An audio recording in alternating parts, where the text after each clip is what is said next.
वो शाम कुछ अजीब थी, ये शाम भी अजीब है।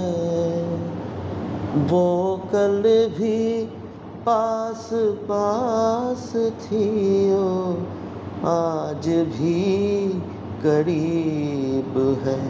वो शाम कुछ अजीब थी।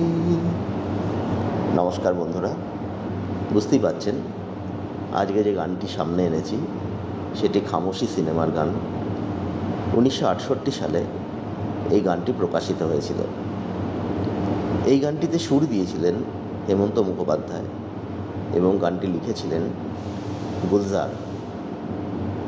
তো এই গানটি যেদিন তৈরি হচ্ছিল সেদিন সন্ধেবেলায় হেমন্ত মুখোপাধ্যায় এবং গুলজার একসাথেই বসেছিলেন।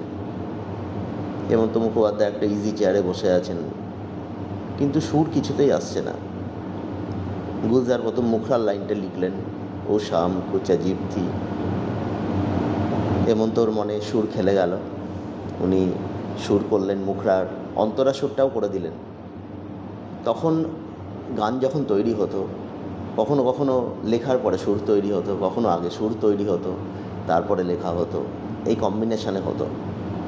তো মুখরায় সুর দেওয়ার পরে অন্তরা সুরও দিয়ে দিলেন। অন্তরা সুর দেখে গুলজার সাহেব আবার লিখলেন। তো এই করে গানটি তৈরি হলো। এই গানটি মূলত ইয়েমান রাগের উপর তৈরি হয়েছিল। তো এই গানটি তৈরি হওয়ার পরে গানটি কে করবেন? হেমন্ত তখন নিজেই বিরাট মাপের গায়ক, কিন্তু উনি বুঝতে পেরেছিলেন এই গানটির মধ্যে যে ডেপথ আছে এবং একটা দুঃখের আবহ আছে, এটি কিশোর কুমার ছাড়া কেউ প্রস্ফুটিত করতে পারবেন না।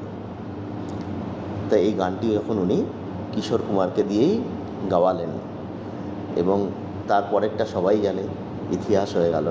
নমস্কার, যদি ভালো লেগে থাকে তাহলে কমেন্ট করে জানান, তাহলে আমি আরও নতুন কিছু গল্প নিয়ে আসব। আজকের মতো